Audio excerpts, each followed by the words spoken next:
Squash plants not producing flowers, producing only male flowers, producing fruit that then rots at the end. Let's look at the 5 reasons why this happens and 5 amazing things you can do to have super productive squash plants. This is Damon, the Global Gardener, coming to you live from Boise, Idaho.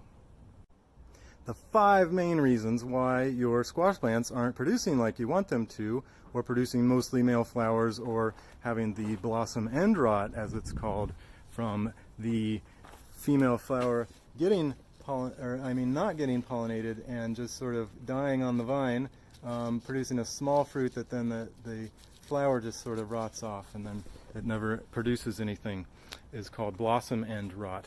And so that's from not getting pollinated.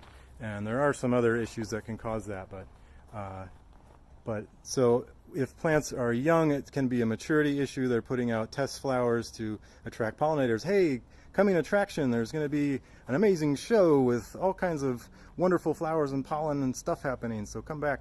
So test flowers, the male flowers, are easier to produce because they don't need a lot of nutrient absorption from the soil and through the plant. So male flowers are much easier to put out. So that's 1. 2 can be sun exposure. Like the sun is just starting to come out now. It's later in the morning here in Boise, Idaho, and the sun can affect the timing of the blossoms. These will actually close during the day. They're gonna close up, and then when it cools off at night, they'll open back up and be open all morning. And it's been sort of a feeding frenzy here at the buffet of flowers. Unfortunately, they're mostly male flowers. So let's see, the maturity and the sun. The sun, you'll see also a lot of times squash leaves will just sort of droop in the afternoon. They'll just sort of be a little bit languishing, trying to shed some of the sun and retain their moisture. You'll notice in zucchini plants, the squash blossoms are down low so that the leaves can then shade the area so that the blossoms can stay open longer and have more of a chance to get pollinated. Water is another stressor. Let's stress these stressors here. Too much sun, usually too much water isn't an issue. Not enough water is often an issue. That can be a stressor, especially in these hot days in August, where it's going to stress the plant where it's not having enough, because the fruits are mostly water. It's sort of like a nutrient cage for holding water, and so taking up a lot of that water is going to be important. And 4 is going to be temperature. Like too much sun, we sort of addressed the leaves are going to droop when there's too much heat. So that can be another stressor. Can be sun, water, heat, and then also nutrients. Nutrients can be a difficult thing if there's not enough of things in the soil for the plants to enjoy. They will have stress in that way too. So nutrient stress, sun stress, temperature stress, water stress, and then the test flowers are the first one we talked about. So that's all 5 of them. Look, it's David Attenborough moment. The honeybee is pollinating the flower. Some quick flower botany. The pedicel or peduncle, the stem is called below the flower, is spelled a couple different ways. P-E-D-I-C-L-E or P-E-D-I-C-E-L. Pedicel or peduncle is another pronunciation of it. It's a stem, and it's on male or female flowers. And this is a male flower, a quite robust one. And you know it's male because it doesn't have the ovary. The females have the enlarged ovary that turns into, this is a gourd in the cucurbits family. There's over 1,000 different items we get to enjoy.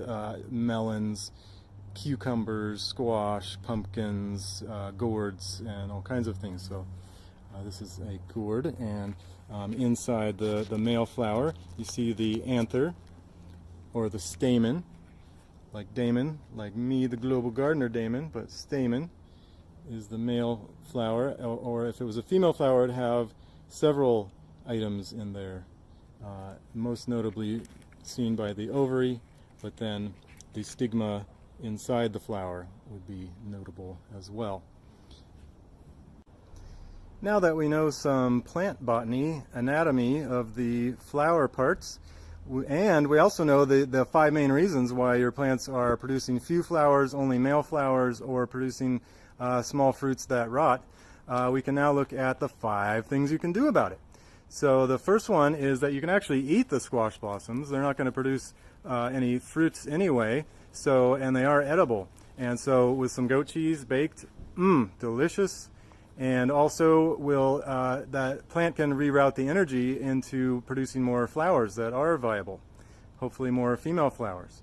And the next thing you can do is you can also remove the leaves. If there's this is a very healthy leaf, but if there are leaves that are maybe lower and maybe browning or not efficiently photosynthesizing, you can remove those, and that'll allow the plant more energy to produce more of everything, leaves and flowers.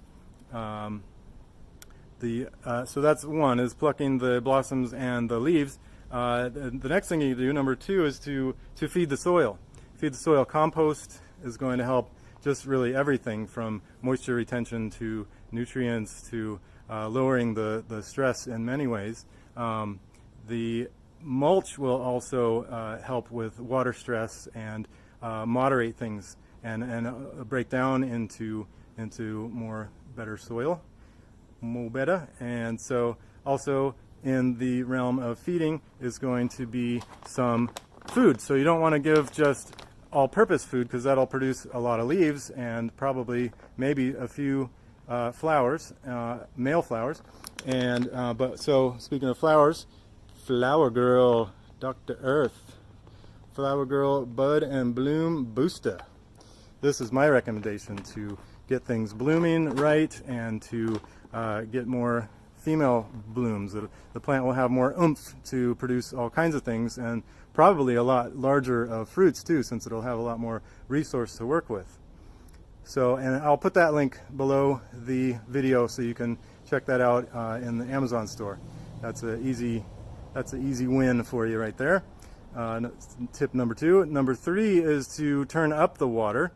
Hopefully you have an irrigation system. If you're trying to water by hand, good luck. And humans are not the most automated of it's going to get different amounts of water at different times of day. So regular water at a regular time of day that the plant can count on and continue to build and continue to plump up itself is going to be far advantageous. So I recommend irrigation systems. I've been installing irrigation systems for decades, and they're really like magic. They really make everything work and are just sort of the hidden gem of the whole thing. So if you do have an irrigation system, consider turning up the water. Like 15 minutes a day in August is not going to be enough.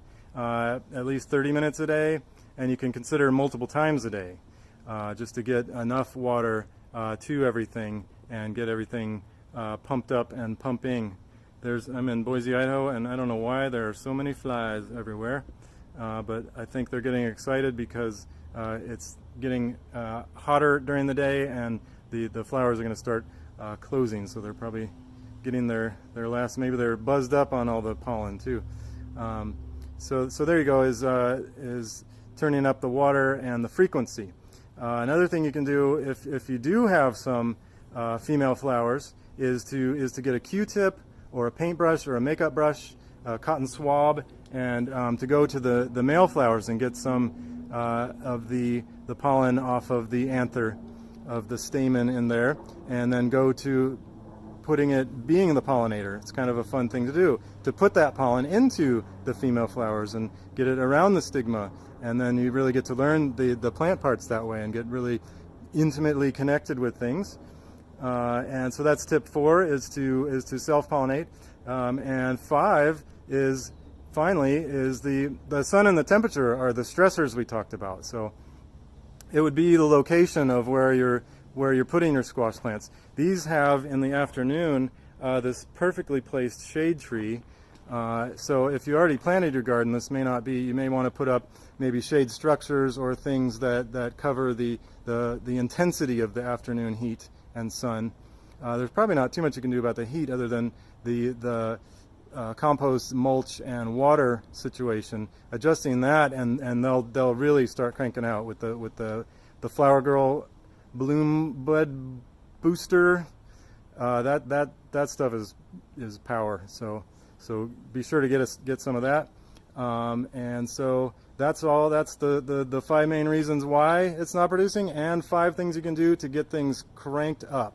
This has been Damon, the Global Gardener. Looking forward to your subscribing to this channel to get amazing tips and travel gardens around the world. See you in another video.